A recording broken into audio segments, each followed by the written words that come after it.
Les pieds dans le plat. Cyril Hanouna.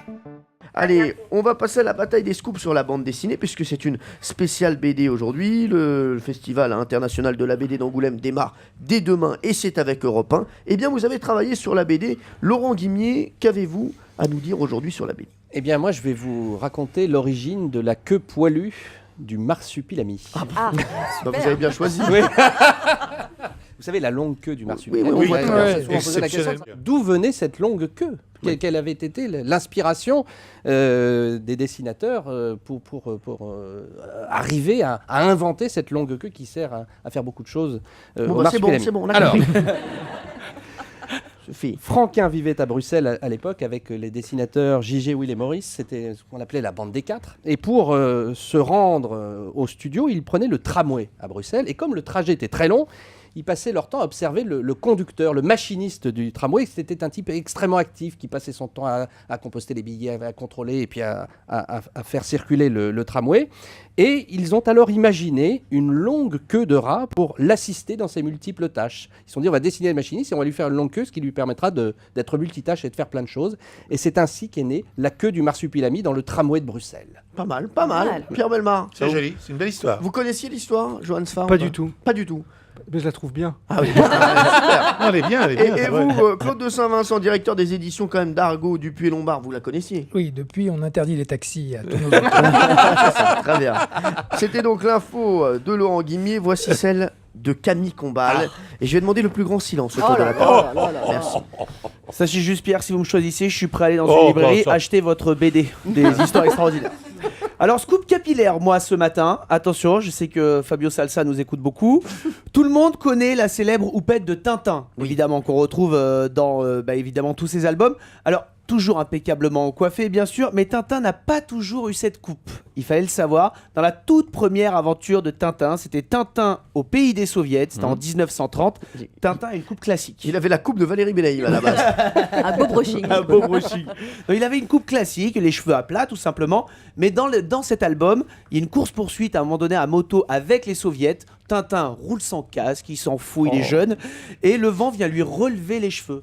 Donc après, il est dessiné avec une houppette par Hergé. Et ça marche tellement bien que Hergé a décidé qu'il garderait tout le temps cette houppette. Ça lui donnait un côté, pour Hergé, attachant, la houppette. Un petit C'est peu bien, de gel. mais et la tout va houppette bien. est attachante. Hein. La Vous houppette devriez est la faire.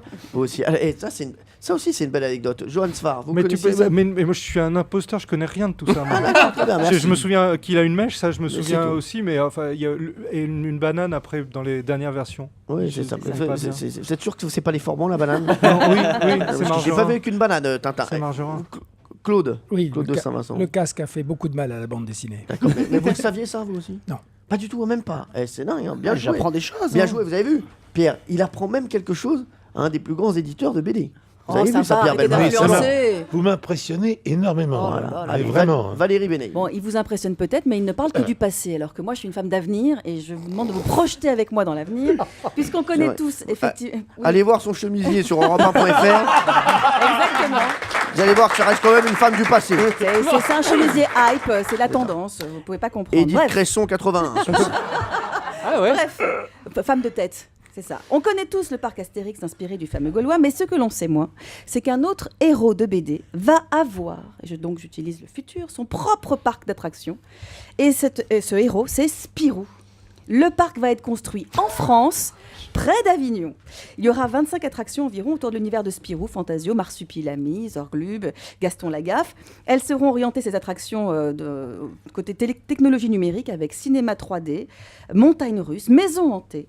Oui, il y aura une zone aquatique, des hôtels. Le permis de construire de ce projet a été déposé le 23 décembre dernier. Au total, le parc devrait coûter 75 millions d'euros et employer 410 personnes. Ouverture du parc Spirou prévue printemps 2015. Merci Valérie Benaïm. La question que tout le monde se pose, tous les auditeurs d'Europe 1, Johannes Farr, est-ce que vous étiez au courant de cette info ? Non, moi je veux un parc Razer avec le slip de gros dégueulasse. Ah, Ça, pas mal, ouais. Ça j'y vais, ça j'y Très vais. bien, je pense qu'il y aura beaucoup moins de visiteurs. hein. Claude de Saint-Vincent. Bah oui, J'ai un peu signé le contrat. bah oui, c'est ça. C'est vous qui avez signé ça ? Oui. Bon, on y croit ça ou pas ? Ça va marcher ? Ah bah s'il a signé. Le permis de construire est lancé et on croise les doigts. Vous savez, moi, avec ma femme aussi, le permis de construire a été lancé. Et on a tout chamboulé. Allez, Pierre Bellemare, qui a la meilleure info aujourd'hui ? Moi, je crois dans l'avenir. Je vais Ah oui choisir Valérie. Non, mais l'avenir, Merci, c'est Pierre. l'avenir, c'est pas Valérie Mélène, Merci. c'est Camille Combal. Merci. Pierre-Anne Monchemisier et il m'aime. Europe 1, les pieds dans le plat, Tous les jours, 10h30, 12h30. Cyril Hanouna.